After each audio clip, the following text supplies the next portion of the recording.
Questo è l'ingresso del cimitero e le tombe che devo trovare sono due, una quella Borromeo e l'altra quella Scotti, Gallarati Scotti.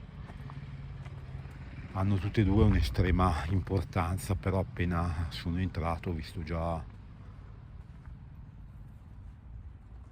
quanto è vecchia appunto questa zona.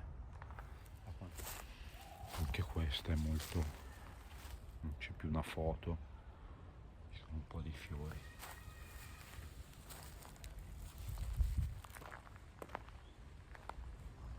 Questa è quasi illeggibile, anzi proprio illeggibile. Si legge in 58 anni, ma penso che sia l'età della morte, o 58, forse 68. Anche qua con la ghiaia, 1937, particolare.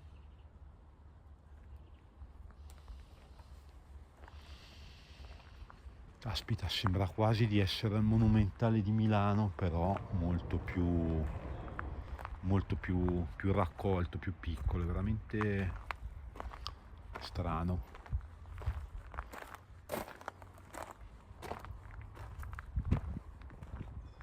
Vado ad esplorare questa parte, ci sono comunque delle persone, ma come sempre non voglio farmi riprendere, farmi vedere che sto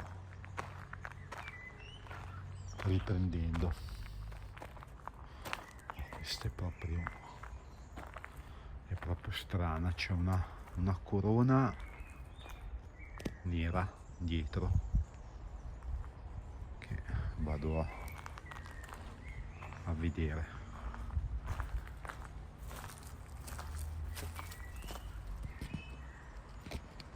Non so cosa possa rappresentare. Poi è chiusa con dei lucchetti, è molto vecchia.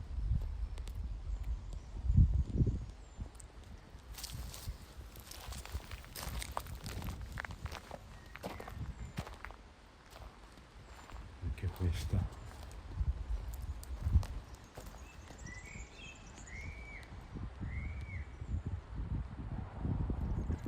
Già qua la prima parte è molto particolare, già ricca di storia.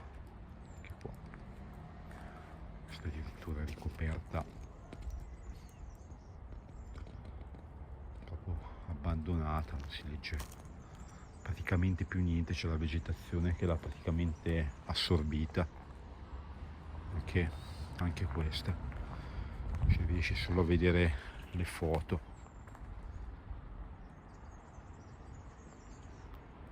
Moglie esemplare e madre affettuosa, morta nel 1910.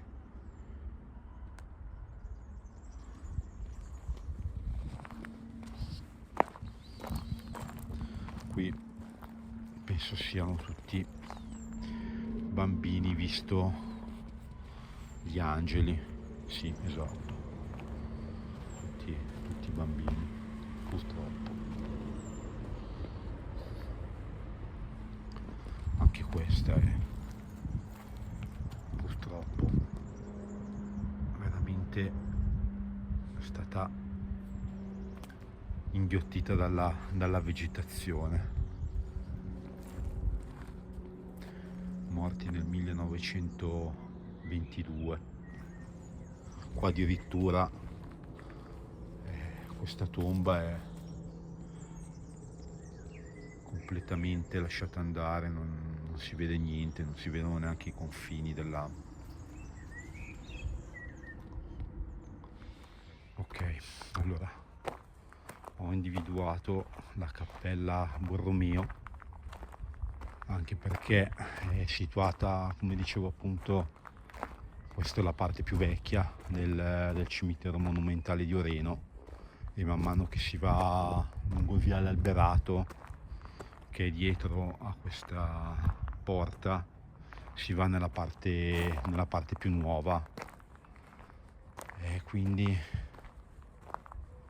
allora la Cappella Borromeo è, ci avevo già passato davanti prima, è proprio questa, ed è stata creata da un noto architetto che è Giuseppe Bagatti Valsecchi. Ecco, infatti, ecco, lì riporta appunto che coi ruderi del Lazzaretto di Milano Carlo Borromeo di Carlo fece la tomba sua e dei suoi. Quindi questa è proprio la sua tomba. Questo è la cancellata, ovviamente è inaccessibile, però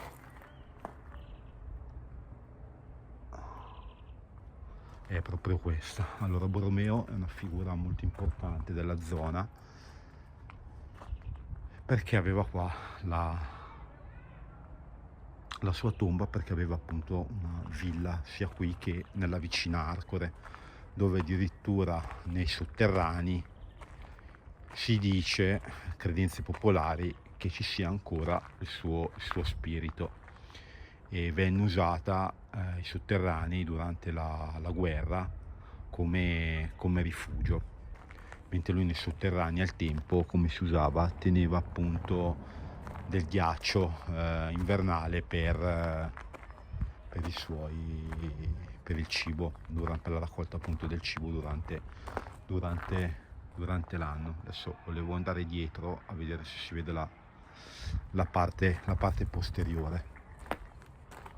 Ok, questa è appunto la parte più nuova. Sì, esatto, eccolo qua, è tutta recintata, ma ovviamente è invalicabile, giustamente.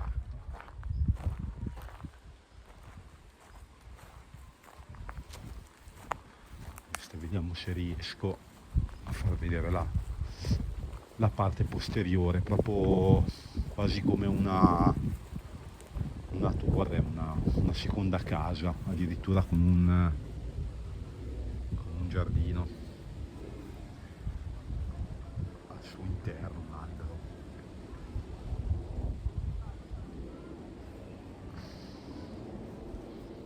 Quasi come a voler indicare la solennità della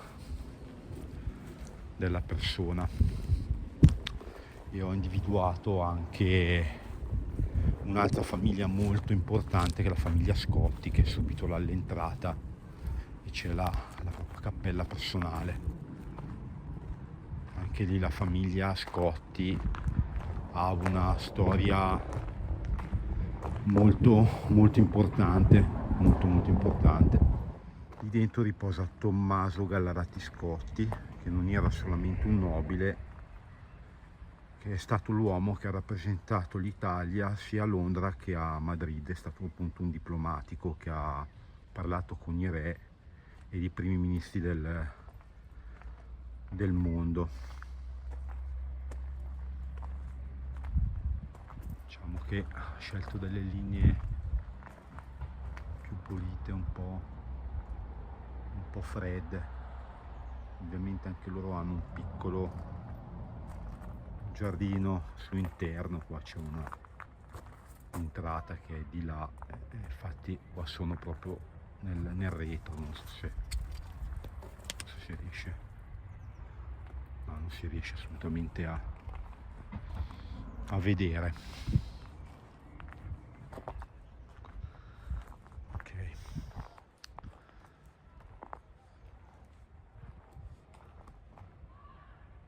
anche in questo caso sembra un po' il contrasto tra due strutture imponenti, che è quella Borromeo che è là in fondo è quella dei Gallarati Scotti,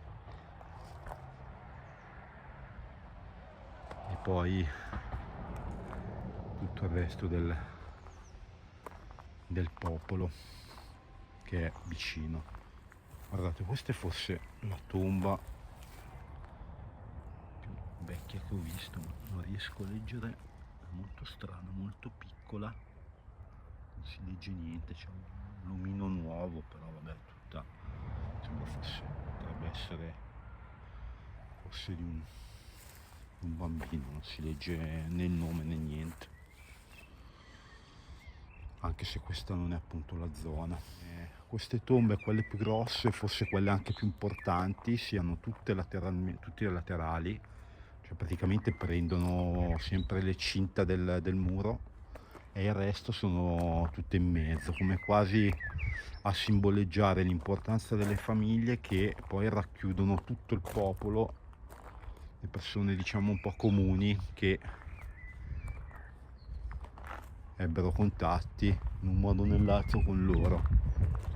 Non so se è un simbolo, è un modo per, oppure solo per problemi forse di spazio. Questa è la cappella Gallarati Scotti dal davanti. Prima l'abbiamo visto appunto sul retro, vedi, tutte le guglie che richiamano un po' il monumento del Duomo di Milano, un po' a ricordo quello, è il simbolo araldico della famiglia Gallarati Scotti. Se vi è piaciuto appunto il contenuto e ne volete vedere altri, non vi resta che iscrivervi al mio canale e lasciarmi un like a supporto del mio piccolo lavoro in ricordo della storia dei nostri paesi.